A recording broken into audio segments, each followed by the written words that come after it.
हरे कृष्णा आम भारत में जदि कहार जदि शरीर में आपण गोड़टा स्पर्श हो जाऊँगी आप कौन कहते विष्णु बोली कहते कौन पाए कारण आप जानते कि समस्त शरीर में भगवान जगन्नाथ विष्णु परमात्मा रूप में अच्छा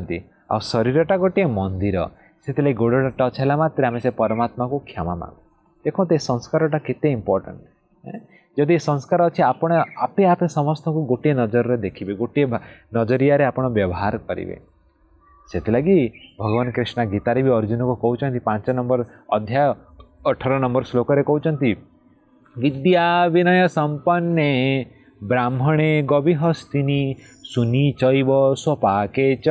पंडित समदर्शिनी भगवान कौन कहते गोटे पंडित जे ब्राह्मण जे वैष्णव जे कि सत्वगुणर भी त्रिगुणाती सत्वगुण उपरे से था त्रिगुणाती आउ गोटे गाई जोटा कि गोटे सत्वगुण प्राणी आ गोटे हस्ती जो हाथी से गोटे रजगुण प्राणी आ सुनी माने कौन गोटे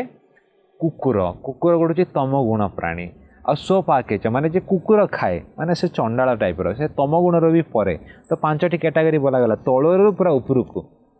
पंडित समदर्शिनी जे पंडित व्यक्ति समस्त को गोटे नजरिया देखे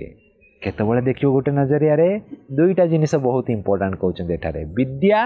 विनय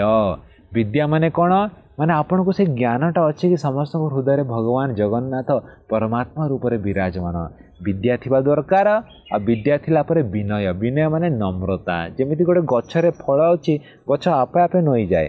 तो फलटा हूँ नम्रता से परि भावे जो मनीष पाखे नम्रता अच्छी से आपे आपे नई जीव समस्त को से प्रशंसा करिवो समस्त को से सम्मान करिवो कहा सहित झगड़ा करनी से जितेबाला आपण पाखरे ये विद्या और विनय ये दुईटी जिनिस अच्छी आपण आपे आपे समस्त सहित गोटे समान नजरिया समान व्यवहार करेंगे से तिले ही संदेह नहीं।